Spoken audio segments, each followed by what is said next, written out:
उमंग और उत्साह के भाव को सिल्वर स्क्रीन पर बेहद रोमांटिक अंदाज में पेश किया शम्मी कपूर ने, जिन्हें रिबेल स्टार विद्रोही कलाकार की उपाधि इसलिए दी गई क्योंकि उदासी, मायूसी और देवदासनुमा अभिनय की परंपरागत शैली को बिल्कुल नकार करके अपने अभिनय की नई शैली विकसित की। शम्मी साहब ने जितने जिंदा दिल और जोशीले पर्दे पर दिखते थे, उतने ही बिंदास वह असल जिंदगी में भी रहे। शम्मी कपूर का जन्म 21 अक्टूबर 1931 को मुंबई में हुआ। शम्मी कपूर, जिनका असली नाम शमशेर राज कपूर, इन्हें इतिहास के सबसे महान और सबसे सफल अभिनेताओं में से एक माना जाता है। भारतीय सिनेमा के 5 दशक से अधिक लंबे करियर में शम्मी कपूर ने 100 से अधिक फिल्मों में काम किया। उन्हें 2 फिल्म फेयर पुरस्कार मिले हैं, जिनमें से एक सर्वश्रेष्ठ अभिनेता के लिए भी है। उन्होंने व्यावसायिक रूप से असफल फिल्म जीवन ज्योति 1953 से अपनी फिल्म की शुरुआत की।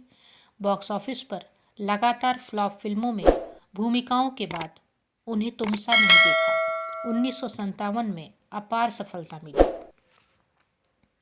जिससे उन्हें एक स्टाइलिश प्लेबॉय और डांसर की छवि मिली, और बाद में दिल दे के देखो 1959 से उन्हें और अधिक पहचान मिली। शम्मी कपूर को रोमांटिक ब्लॉकबस्टर जंगली 1961 से व्यापक पहचान मिली और वह 1960 के दशक में सबसे अधिक बिकने वाले बॉलीवुड सितारों में से एक बन गए। शम्मी कपूर को अभिनय की कला विरासत में मिली। शम्मी कपूर के पिता पृथ्वीराज कपूर फिल्म इंडस्ट्री के महान अभिनेता थे। घर में फिल्मी माहौल होने पर शम्मी कपूर का रुझान भी अभिनय की ओर हो गया और वह भी अभिनेता बनने का ख्वाब देखने लगे। वर्ष 1953 में प्रदर्शित फिल्म जीवन ज्योति से बतौर अभिनेता शम्मी कपूर ने फिल्म इंडस्ट्री में प्रवेश किया। फिल्म इंडस्ट्री में अपनी जगह बनाने के लिए संघर्ष करते रहे। इस दौरान एक के बाद एक उन्हें जो भूमिका मिली उन्हें जो भी भूमिका मिली उसे वह स्वीकार करते चले गए। शम्मी कपूर जब फिल्म इंडस्ट्री में आए तो उनका फिगर, आड़ी तिरछी अदाएं और बॉडी लैंग्वेज फिल्म छायांकन की दृष्टि से उपयुक्त नहीं थे, लेकिन बाद में यही अंदाज लोगों के बीच आकर्षण का केंद्र बन गया। उनके लिए संगीतकारों ने फड़कता हुआ संगीत, युवा मन को बेचैन करने वाले बोल और संगीतकारों के तैयार की गई धुन का बारीकी से अध्ययन करके गीत लिखने पड़े। इसे देखते हुए महान पार्श्व गायक मोहम्मद रफ़ी ने अपनी मधुर आवाज़ से जो शैली तैयार की, वह उनके लिए सर्वथा उपयुक्त साबित हुई। उनकी ज़िंदगी में 2 पत्नियां आईं, गीता बाली और नीला देवी। गीता बाली और शम्मी के नयन टकराए थे रंगीला रतन फिल्म निर्माण के दौरान। बात 1955 की है। शम्मी और गीता एक दूसरे को पसंद करने लगे। उस समय कपूर खानदान में एक अघोषित सा नियम था कि फिल्म एक्ट्रेस से कोई शादी नहीं करेगा, इसलिए शम्मी और गीता बाली थोड़ा डरे हुए थे। उम्र में भी गीता शम्मी से बड़ी थी और उस जमाने में इस बेमेल जोड़ी माना जा रहा था। प्यार किया तो डरना क्या तर्ज पर शम्मी गीता ने पहली मुलाकात के लगभग 4 महीने बाद मुंबई के एक मंदिर में शादी कर ली और उसके बाद ही अपने परिवार को बताया। थोड़े दिन शम्मी और उनके घर वालों के बीच अबोला रहा, लेकिन बाद में सब कुछ सामान्य हो गया। शम्मी अपनी पत्नी को बेहद चाहते थे। शादी के बाद बेटा आदित्य राज कपूर और बेटी कंचन का जन्म। आदित्य राज कपूर ने भी फिल्म इंडस्ट्री में आने की कोशिश की, लेकिन सफलता नहीं मिली। बेटी कंचन की शादी मनमोहन देसाई के बेटे केतन देसाई से हुई। 1965 में चेचक की वजह से गीता बाली की मृत्यु हो गई, जिसका शम्मी को गहरा झटका लगा।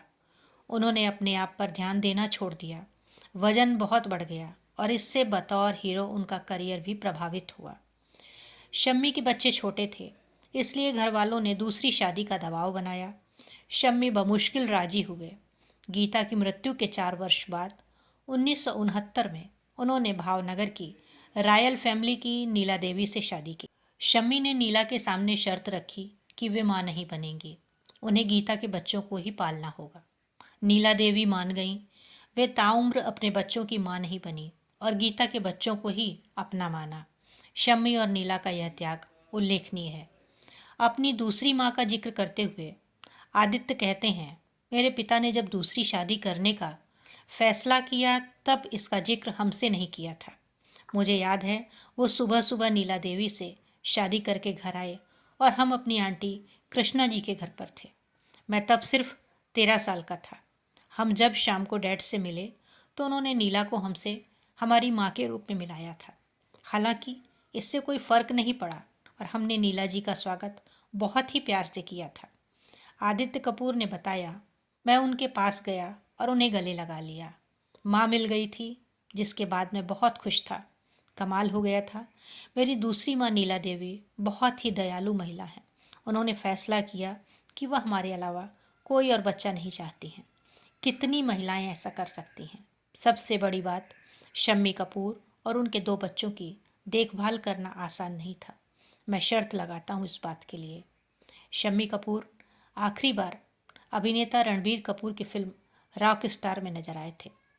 इनका देहांत 14 अगस्त 2011 को 79 वर्ष की आयु में हुआ और हम सबको अलविदा कहकर चले गए। तो दोस्तों, कैसी लगी आपको यह जानकारी कमेंट बॉक्स में अवश्य बताएं।